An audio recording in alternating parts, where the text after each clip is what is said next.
So what's up? Magandang umaga po. Okay, so once again, this is PJ Vergara at nandito ulit tayo upang sumagot sa mga katanungan at syempre magbigay ng mga topic tungkol sa pagmamanok. Okay, so ngayon po sa video natin ito, atin pong bibigyan ng pansin yung comment section. Okay, so atin pong titingnan yung mga nag-comments, yung mga nagtatanong at handa ko po yung bigyan ng kasagutan. Kaya mga kamanok, sa mga makakapanood ng ating mga videos, so ang magiging nilalaman nito is tungkol po sa inyong mga katanungan. Kung ano man yung katanungan ninyo tungkol sa pagmamanok, atin po yung sasagutin ng buong katapatan. Okay, kahit alin po, kahit po kayo newbie, kayo man ay bago pa lang nagsisimula sa pagmamanok o medyo matagal na o may katagalan na. So feel free po mga kamanok na magtanong sa ibaba at sa susunod na video, sa susunod kong paggawa ng video, sasagutin ko po yung lahat ng katanungan ninyo. Pero for now, yun lang pong mga nagtanong, yun po ang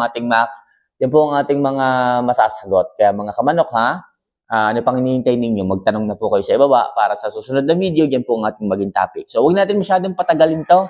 So, ito po yung comments na ating sasagutin doon sa isang topic natin doon about doon sa mga purong linyada o kaya naman marami ng mga naka-infuse na mga linyada. So, ang unang katanungan dito is galing kay Arlene Kue. Ayan, so sabi niya, halos lahat na manok, okay, crosses na sa panahon natin ngayon. Halimbawa, ang kelso, ilang cross na ba yan?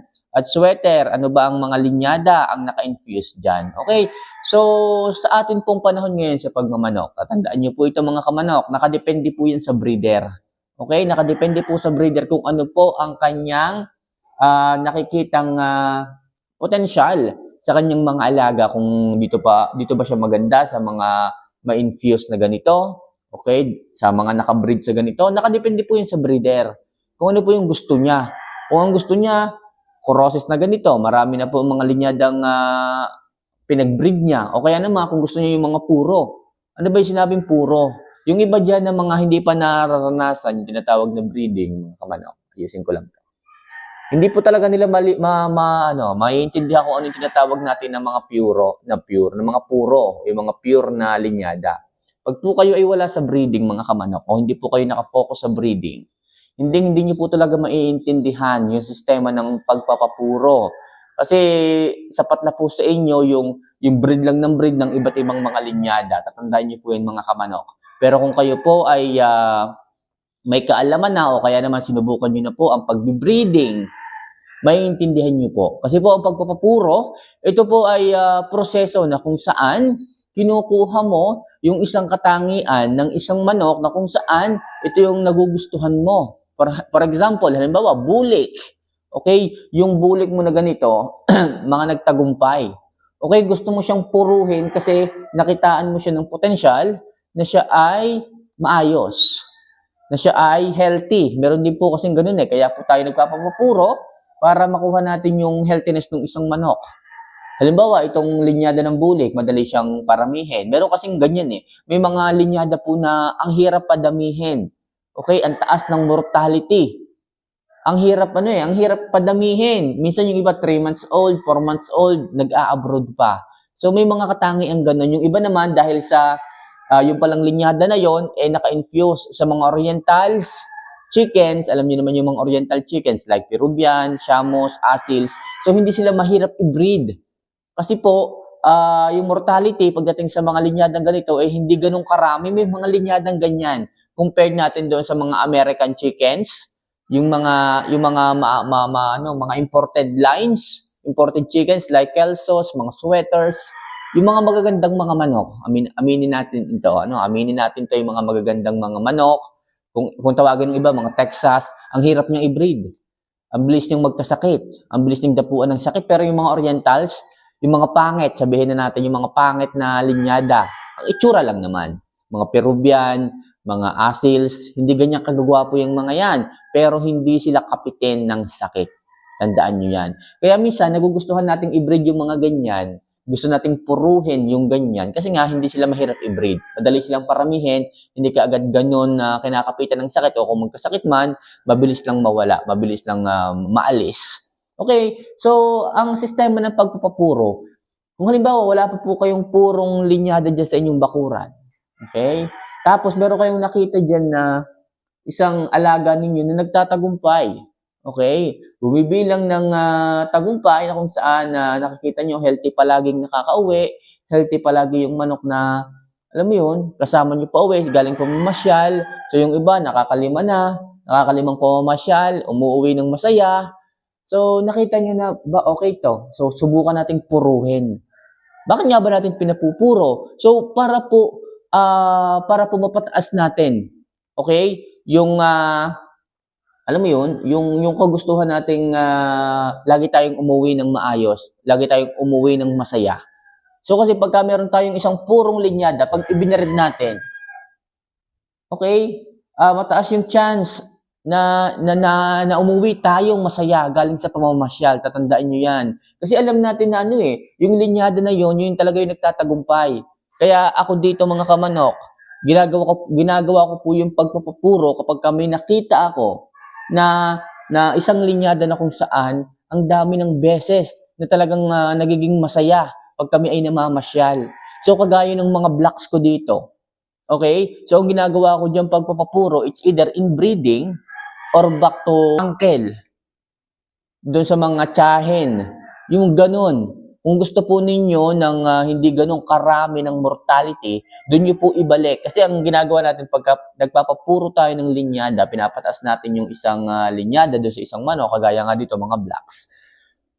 Dalawang proseso. Pwede tayong back to mama, back to papa. Kahit alin, back to mama, back to papa, tapos yung anak nila, yung apo, ibabalik mo sa nanay, yung apo, ibabalik mo sa tatay, paulit-ulit po yon. So, sa ganung sistema, nagkakaroon ng inbreeding. Pag sinabing inbreeding, yung pong pamilyang yon, yun lang ang iikot doon sa buong linyada. So, napupuro po yung linyada na yon. Okay? Halimbawa naman, binabalik nyo naman po sa mga tiyahin, mga tiyuhin, nababawasan po. Hindi po ganun kataas yung defectives pagdating doon sa inyong mga breedings. Kasi talagang lalabas yung mga defectives, especially doon sa sukat ng manok, doon sa sizes ng manok. Kung dati, matangkad na manok, unti-unti yung magbababa ng sukat. Makikita nyo ba, lumiliit. Pero, tatandaan nyo, habang lumiliit po yan, nakikita nyo naman po ang lapot ng linyada mula doon sa inyong ibinibreed na yon.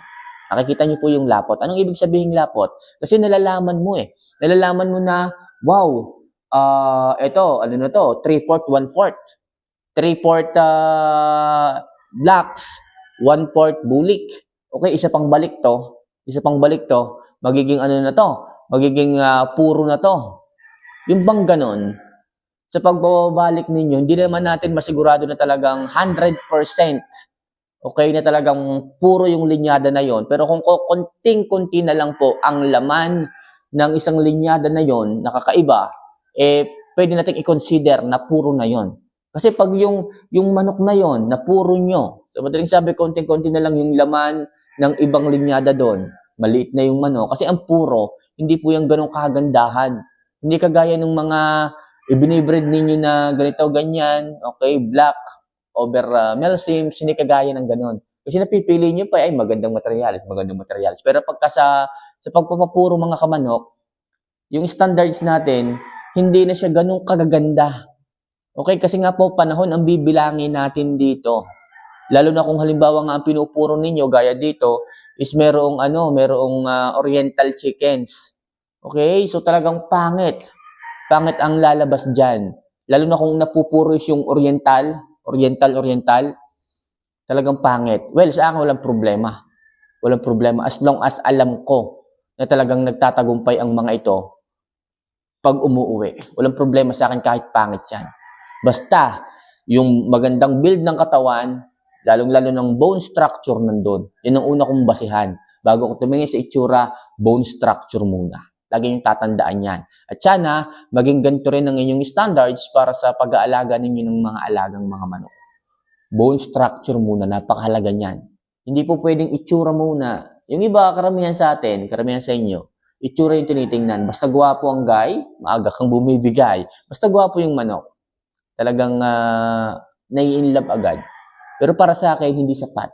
Lagi ko munang, okay, alam mo yun, hinahawakan, Lagi ko munang, tinitingnan, bone structure muna. Kasi yan po ang framework talaga. Yan po ang pinaka-guidelines natin pagdating sa pag-aalaga ng manok para makuha natin talaga yung maaayos, yung mga healthy, okay, yung mga malulusog na manok. Tanging bone structure. Kaya yung pagiging heavy bone ng aking mga alaga, doon ko po nakita sa mga oriental chickens. Sila po talaga yung merong kakayahan na alam mo yun, na magsalin ng mga linyadang merong bone structure na magaganda.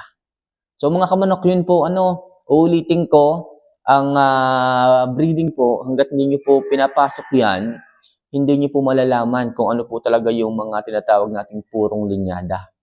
At maniwala man kayo sa hindi, meron pa rin pong mga purong na linyada. Hindi naman talagang 100%.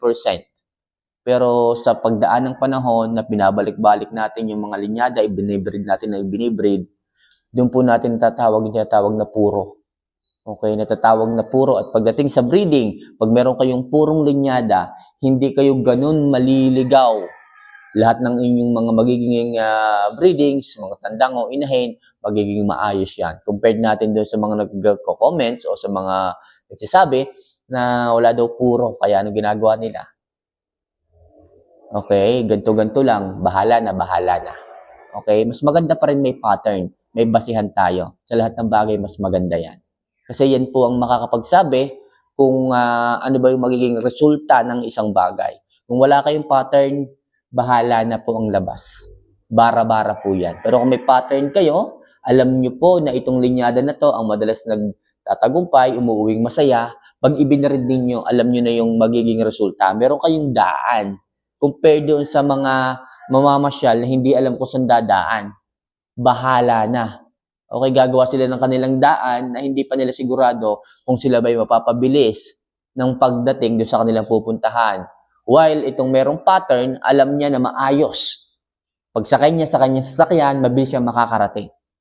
Alam niya rin na doon ang punta. Doon sa success, doon sa tagumpay. Tatandaan niyo yan ha mga kamanok. Kaya pagdating sa pagmamanok at sa kahit na anong bagay, mas maganda yung may pattern. Okay? So, yun lang mga kamanok. Sana kahit paano nakatulong po ako at kahit paano na ipaliwanag ko po sa inyo kung ano po yung tinatawag na pure and the crosses, kung bakit yan mahalaga. So, muli mga kamanok, sa susunod na video, kung may mga katanungan kayo, pag-usapan natin. Medyo napatagal lang yung ating topic dito kasi talagang medyo mahaba-habang usapin pagdating dito sa breeding. Okay? So, yun lang muna sa ngayon mga kamanok. So, see you for our next vlog. And hopefully, next video, asahan ko na mas marami pang comments ang inyong ilagay dyan sa baba at marami tayong mapag-usapan. Muli, this is PG Vergara. See you for our next vlog. Mahal ko po kayo. Paalam.